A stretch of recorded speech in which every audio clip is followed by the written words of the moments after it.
Hi, welcome back to my channel and welcome to another video. This video is about tips and little hints and little direction on increasing your influence across your social channels.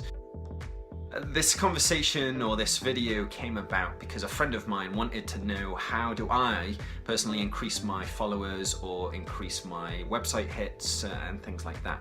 So what are the things that I do, or what are the things that I'm aware of that I can pass on to her for her to start implementing to get her followers and her website hits up.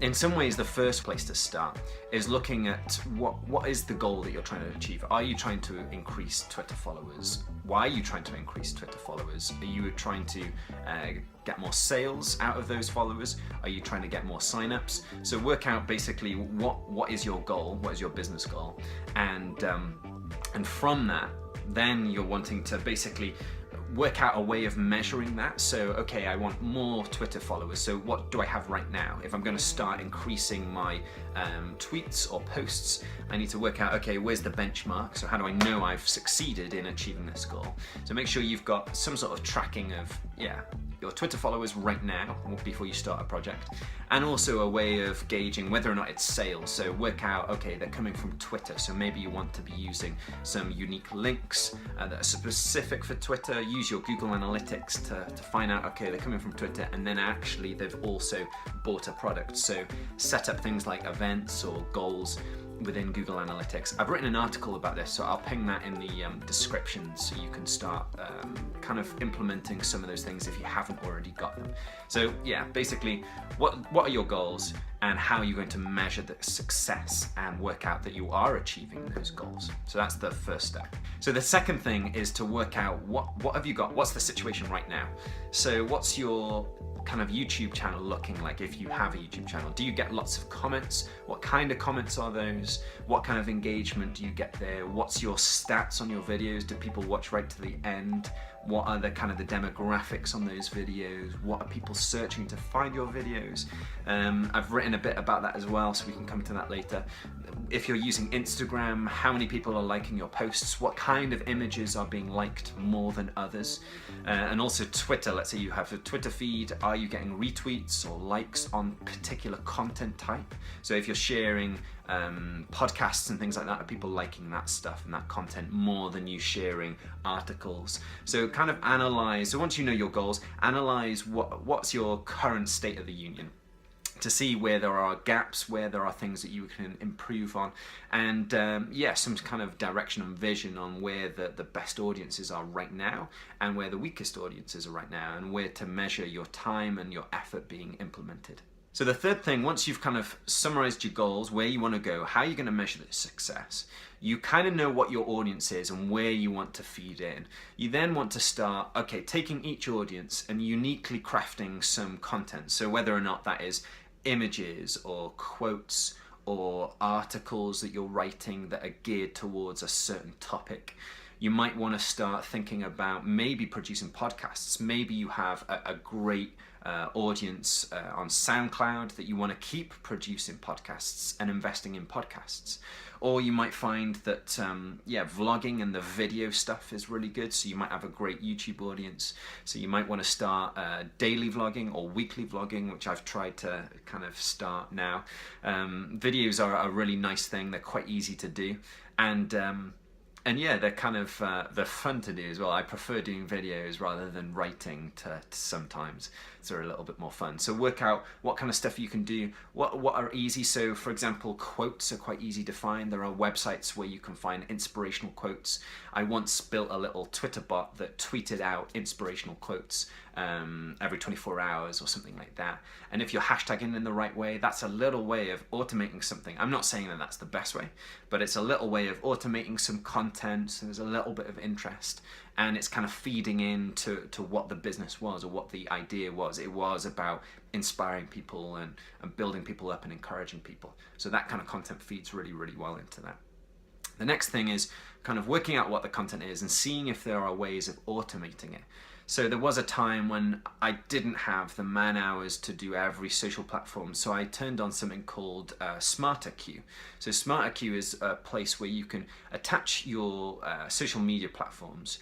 You can then bring in an RSS feed, or you can create your unique bits of content and then schedule them for days of the week and what channels that they're going to post on. So you can basically plan out your week, and then you can repeat that week. So let's say you've posted on Twitter on Monday, and then on Tuesday you post on Instagram, and then every week that will trigger until you change it.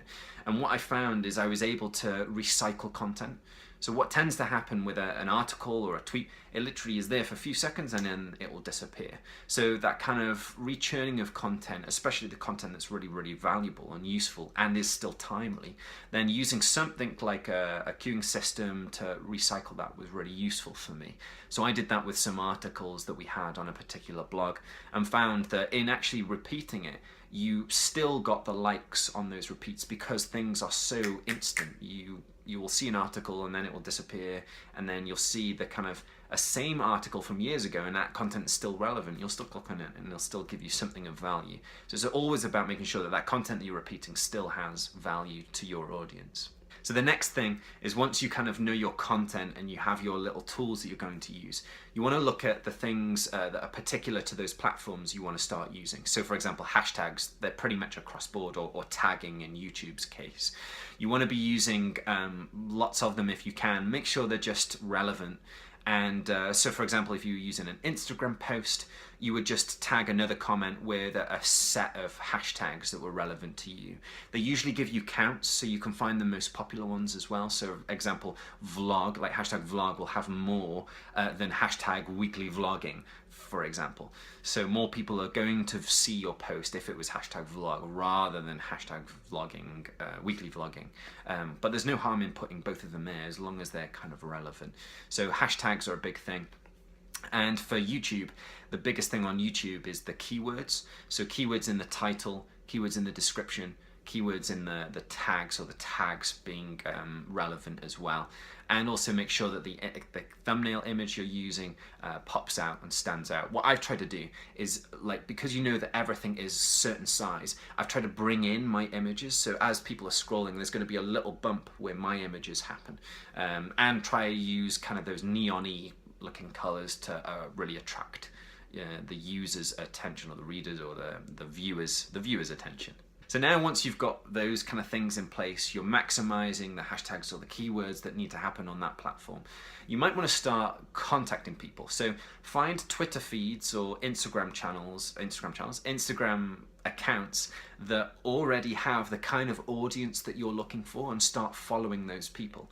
So there might be a charity that's similar to your charity, or there might be a company that's similar to your company, and see those people that are interested. Those people might be your audience. So start following those individuals to bring about a little bit of buzz. People might also start to get interested in what you're bringing as well. Just make sure that when you're doing that, you have somewhere for them to go, that you have a good description on your profile, or a website link that kind of has a great landing page as well. Make sure that when you're doing all this work, that there is some sort of way to catch those individuals, whether or not it's kind of going back to the first point, which is your business goals, whether or not you want them to sign up to your mailing list, or you want them to buy a certain product. Make sure there's definitely a way for them to get that. So once you look at that, similar accounts, you then want to look at influencers. So people that are interested in the same things as what your company produces. So let's say it's hair care products. You want to go to the famous YouTubers that are very much into hair and makeup and start contacting them and say, hey, I've got this product. I'd love to send you this product for free. Would you mind just giving it a review, telling me what you think about it? And whether or not that individual would then blog about it, or tweet about it, or post about it, it could then kind of come to their followers and then come back to you. So yeah, using influence is a really, really good way. The biggest key thing in all of this stuff, it is a lot of work, so you've got to be really patient with that build up of content, the kind of the analyzing, okay, does this stuff work, does this not stuff, and just tweaking your content, and make sure you're still DMing people. It takes a lot of time, but that patience and that perseverance does pay off in the long way. So tweeting kind of 20, 30 people a day, or Instagramming, like directly DMing people on Instagram, or commenting on people's posts. One thing that's really good is commenting on YouTube videos of other individuals that are going to be similar to your channel. People actually do come to your videos because they do read the comments a lot of the time. And I'm not necessarily saying, hey, come and read my video over here, it's similar, but sometimes people just naturally click on good comments. So commenting is another good way. Finally, another little trick, what I try to do is partnerships. So I decided to contact a magazine company that I quite liked because their audience was similar to my audience, and I said, okay, I really like your magazine, I'd love to get my audience to interact with your audience and your magazine, so can I have a free subscription and offer that off as a win or a prize draw? So someone that would follow me would get a free subscription to your magazine. And that individual actually said yes. So there's no harm in asking, because you never know what kind of free stuff you'll get. And that's kind of like, okay, I'll scratch your back, you scratch my back, and seeing if there are partnerships and ways that you can help each other. So again, like DMing people and just finding out about people, and yeah, finding if there are ways to provide value to each other is another good way.